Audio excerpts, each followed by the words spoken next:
Hello everybody and welcome back to Let's Play The Legend of Zelda: A Link to the Past. I'm your host VGMKoren, and in the last one, we got to Skull Woods, amazingly, surprising everyone because we went on multiple detours that we really probably shouldn't have gone on, but we needed to, kind of. So yeah, here we are in Skull Woods. Was there a skull under that bush? That's kind of glorious. Alright, so as I was saying in the last episode, this whole area is the dungeon. Now you might wonder to yourself, how is this whole area the dungeon? Well, I'll show you. By jumping in a hole. Yes. That is how we do this dungeon. Alright, so as you can see, we are in the dungeon. This is Skull Woods, and this is the gimmick of Skull Woods. It's actually kind of a difficult dungeon because the overworld and the dungeon are both combined, and you have to go through both of them.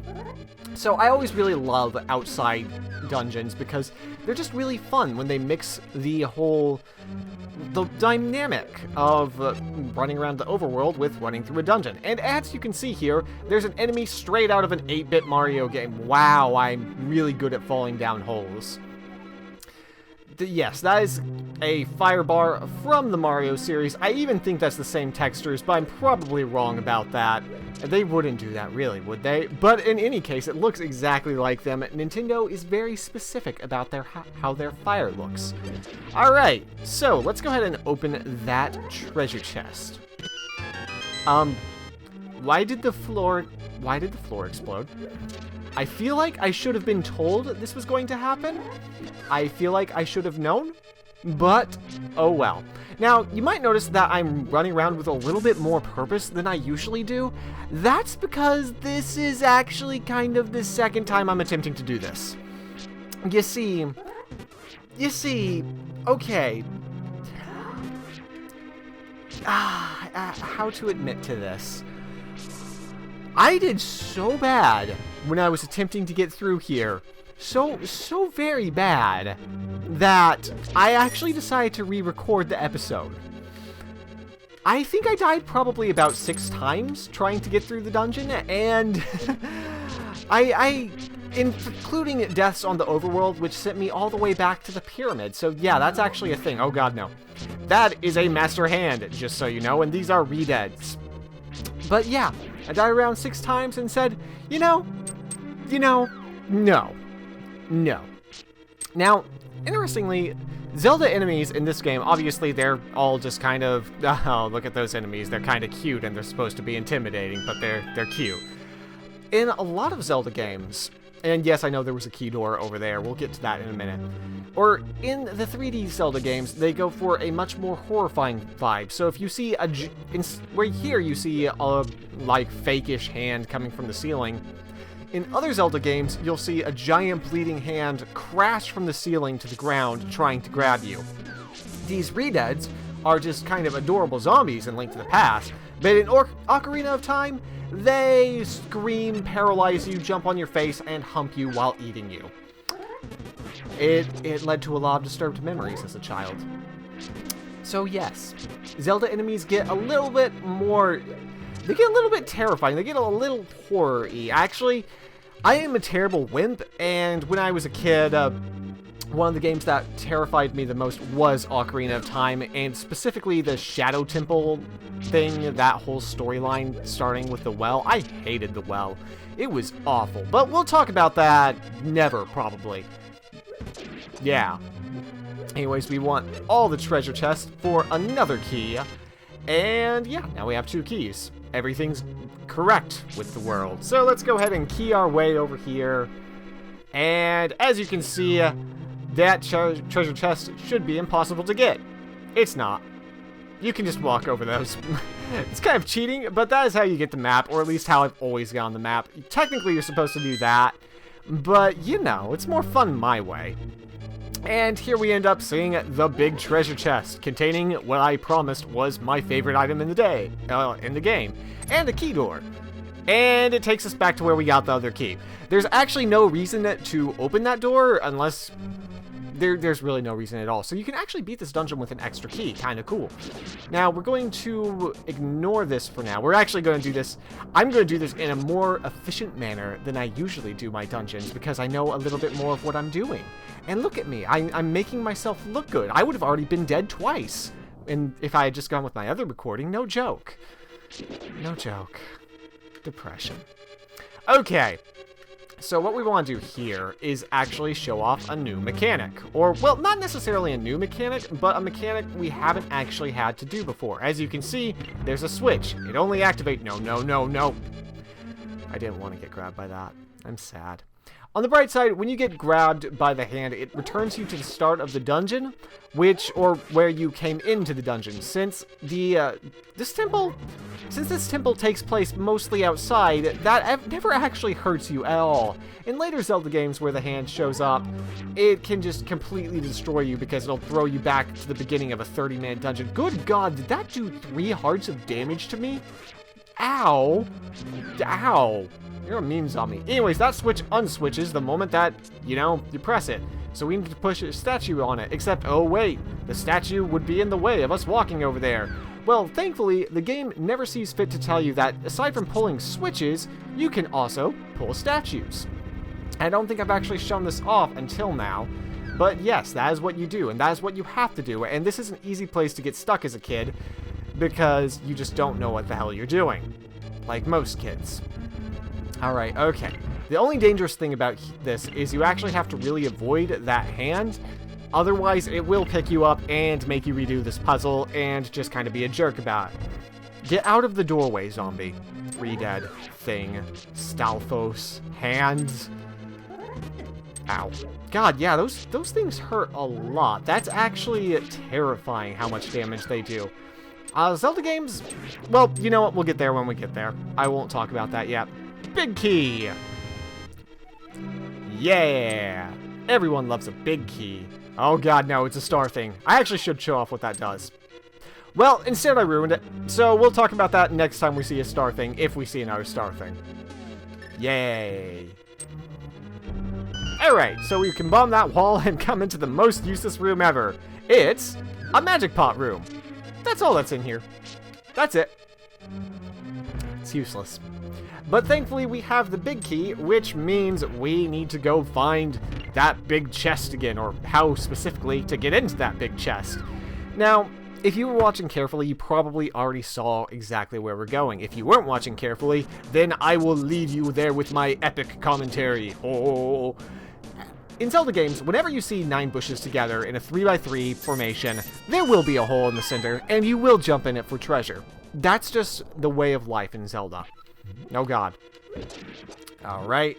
Well, that rave fireball is apparently stuck there, so we're just gonna let it stay there and bomb this wall with arrows. They're bomb arrows, okay? Okay. Actually, I kind of want to pick up all these because they usually provide supplies, and there's no hand trying to grab me and molest me here. So, it's great. It's all good. Now, you're going to come over in this room and see, oh no, there's a hole, and I can't do anything. Well, unfortunately, you can, but in another mechanic that's never really properly shown off until this point, once you step on these stars, it doesn't just change the room that you're in. It changes all of the rooms in the dungeon. Now, I'm gonna do this the smart way this time. You can pull yourself over here to get more supplies, and then pull yourself back. And then fall in the pit. And then do that. Let's pull this switch and see what happens. Explosions happen. Everything is right with the world. Alright, and here we are at the big chest. Everyone loves big chest. What's in it? You found the fire rod. This rod commands the red fire, but watch your magic meter. Why is it specifically the red fire? Why is it... you know what? You know, it's probably not worth talking about. It just probably isn't. I understand that, and I recognize that now. Hello, Mr. Red Thing. Goodbye. Alright, so the fire rod. This is actually, like I said, my favorite weapon in the game. Let's see what it can do. Yes. It shoots a giant laser of fire across the screen, sets things on fire, and then incinerates them. Best item ever. It's perfect. I as a kid, I would never take this off. Like, I would only take this off when I actually had to use a different item for a puzzle, which will probably happen. Yeah. I wonder if I can get over there by grabbing that with a hook shot. Probably not. You lied to me, Fireball. I didn't think you were going that way. And, hey, it's another key door. Yay. And by yay, I mean, how do I get over there and... Oh, hey, a key. All right, well, one of my questions has been answered. All right, no. Nope, nope, nope, nope. We are not doing any beeping today. None. I have no idea how to get over there. There's probably some stupid way. I probably can fall there or something like that. I bet. I don't know. Anyways, red potions at this point in the game are actually extremely useful. Alright, let's go ahead and get our fire rod out because it's amazing. And as you can see, we are in a different place than we were before. Actually, do I even need to open that door? I don't know. I mean, if you come over here, there's a hole that'll drop you back a couple of spaces. I'm going to show that off real quick, actually. If you come over here, this is actually how you get back. And I'll show it off, because why not? It doesn't hurt you. It doesn't hurt me. It doesn't hurt anyone. And we get to show off a new room. So you come here with this thing. Oh! I bet I know how to get out of here. Alright, let's press that. Star. And now the stars are changed, which means the holes are different throughout the entire dungeon. Which means that if I'm right... Yeah! I figured it out. Actually, I'm glad I decided to show this off because I had no idea. Is this a useless room? No. No. Oh, God. I may have inadvertently screwed... Fine. I'm leaving. There might be something in there. It's probably just supplies, but... Well, at least I got to show off that room. Which we didn't need at all. Watch me need to go back to that room. And if I don't, then I guess you could beat this dungeon with 2 spare keys, which is kind of ridiculous. Yeah, I'm pretty sure you can, because as you can see by this thing that's totally not a penis... you might say, what do you have to do with a giant wooden slog? You have to set it on fire. You have to set it on fire. There we go. And of course, that means we're going to go right into the... You know what? No. You can get to that joke on your own. I'm not saying it. And we come to a completely different part of the dungeon, where I appear to be underground. Oh. Yep. I can't see a thing. This is fun. And by fun, I mean excruciating. No. How did you get past? Oh. That is just really dirty to put skulls there. Oh my god, I cannot. Okay. I got out. Thank god. Okay, as we can see, there's a key door. There's a key. Of course there's a key. I couldn't just keep the key that I had. I had to go spend it on something stupid. But there's probably... Oh, hey, another star thing. There's probably a key in that other treasure chest, so... As you can see, zombies are not very affected by lasers. It is one of their strengths. Bunny! Touching stars in the dark world turns you into a bunny. For some reason. I don't know. Key! So at this point, you could probably have way more keys than this, and as you can see, Link's pulling, but there's nothing coming out. What? Okay, so now we're gonna go back the way we came. This is actually just so that if you happen to spend all the keys that you probably shouldn't have spent, then you actually can still beat the dungeon. There is no efficiency in the way I play Zelda. I know I said I was going to be more efficient, but I lied to you, and I'm sorry. I hope we can still be friends. Okay. I love charging into things and making them explode. So, coming through this key door, we find ourselves in hell. Alright. Okay. As you can see, this is a star puzzle thing. I don't really know what to say other than that. You have to move around, hitting the stars that you actually want to hit, and not the stars you don't. No. I won. I bet I can actually cheese this. Alright, so you might be thinking, well, this is hard. Not if... All that ego I just had right there, if you could please forget about it. Thanks. I'm so sorry. Okay, so as you can see, this is actually a very straightforward puzzle. Except when I do it because I'm bad, but you know, it's okay. I only hate everything a little. No, don't you do it. Don't you electrocute me. Okay. And we're through. That wasn't so bad, was it? And yes, the Master Hand will make you also restart the dungeon. I really want to know what's in that skull, but it's not worth it. I know it isn't worth it. Now, this room, I believe, is something a little bit different. And, oh yes, it is, actually, and I'm excited to show this off. First of all, we want to kill all of these Redeads. I actually think that if you set them on fire, it might do one of two things. It'll either instantly kill them. Yes, it instantly kills them. Alright, oh, and he dropped magic. Perfect. And that means we can just use up all our magic and then grab more magic. Now, you might be thinking to yourself, well, this puzzle's odd. And yes, it is. But okay, we're going to wait for that torch to go out because that's actually what we need to do. Then throw fire at the torches. I love this puzzle design. It's so much fun. And with all of those done, you can progress to the next room. It's so cool. Like, I love that kind of dungeon design. No, no, no, I don't want to be a bunny. I don't want to be a bunny. Okay. Now, in here, you may be wondering about... Oh. What? I'm sorry, what just made that... What? Wait. No? I have no idea what made that dinging noise. I really want to know. But I bet there's a door hidden behind the leaves. I'm trying not to sneeze on the microphone. That would probably be bad. Oh, God, I can still feel it. Alright, we gotta find a key. Key? Key, I need you. Alright, well, die. Oh, hey, he had the key inside his fleshy body. And Link only had to deal with burnt remains to get that. Anyways, you can make these things do things and then jump down this hole. That's cool. Oh, hey, we're in the boss's lair. It's a giant moth thing. That looks kind of like a face.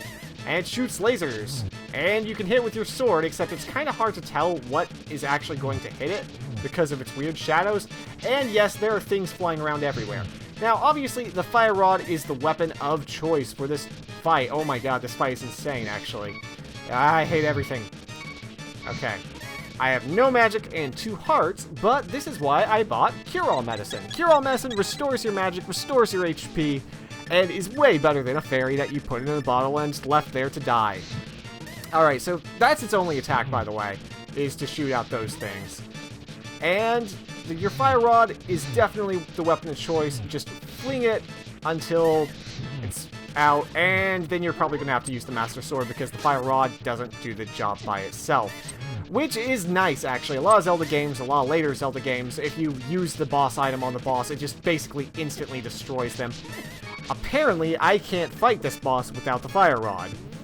Because I'm, you know, bad. It's really hard to see what will actually hit him. You want to aim at him and not the shadow. I know that doesn't make a whole lot of sense, but...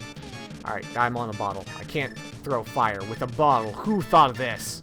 Fire rod. And that was all we needed to finish him off. Hooray. Okay.